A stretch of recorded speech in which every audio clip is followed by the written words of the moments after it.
అండి, అందరికీ నమస్తే. Welcome back to our channel అమ్మ అభిరుచి. ఇవాళ రెసిపీ వచ్చేసి పల్లీ చట్నీ అండి. నూనె అస్సలు వాడకుండా చట్నీ అయితే చేసేద్దాం. చట్నీ కూడా చాలా బాగుంటుంది. మీరు ఒకసారి ట్రై చేయండి, మీకు కన్ఫామ్గా నచ్చేస్తుంది.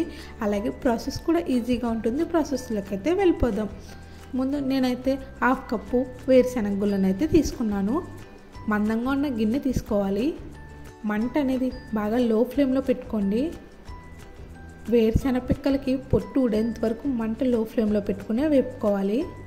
టైం పడుతుందండి, కానీ జాగ్రత్తగా వేపుకోండి. అస్సలు మాడనివ్వకండి. మీరు కూడా ట్రై చేయండి, మీకు కూడా నచ్చుతుంది. చట్నీ అయితే చాలా బాగుంటుంది. అలా వేరుశనగ గుళ్ళన్నీ వేపేయండి. అలాగే మీరు కనుక ఫస్ట్ టైం నా ఛానల్ చూస్తుంటే వీడియో నచ్చితే లైక్ చేయండి, షేర్ చేయండి. మరిన్ని వీడియోల కోసం నా ఛానల్ సబ్స్క్రైబ్ చేయడం మాత్రం మర్చిపోకండి. అలాగే నేను పెట్టిన ప్రతి వీడియో మీకు నోటిఫికేషన్ రావాలి అనుకుంటే పక్కనే ఉన్న బెల్ ఐకాన్ కూడా నొక్కేయండి. వేరుశనగ గుళ్ళన్నీ వేపేసుకోండి. అలా వేగాయి అనుకున్న తర్వాత తీసి పక్కన పెట్టండి. మీకు కావాలి అంటే పొట్టుతో ఉంచేసుకోండి, లేదంటే పొట్టు తీసేయచ్చు. ఈలోపు స్టవ్ మీద గిన్నె పెట్టి మన కారానికి తగ్గట్టు పచ్చిమిర్చిని అయితే యాడ్ చేసుకోండి. నేనైతే 6 పచ్చిమిర్చిని అయితే యాడ్ చేస్తున్నాను. చాలా స్పైసీగా ఉన్నాయి. మూత పెట్టి కొంచెం సేపు మగ్గించుకోండి.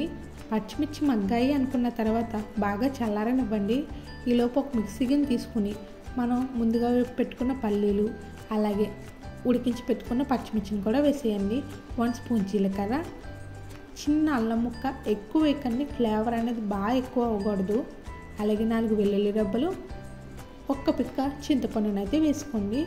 రుచికి తగ్గట్టు సాల్ట్ కూడా వేసేసి బాగా మిక్సీ పట్టుకోవాలి.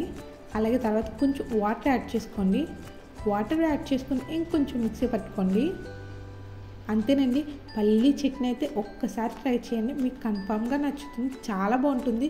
ఏ టిఫిన్స్లో కన్నా బాగుంటుంది. అలాగే కావాలంటే పోపు పెట్టుకోండి, లేదంటే అవసరం లేదు. అంతేనండి. వీడియో నచ్చితే సబ్స్క్రైబ్ చేయండి.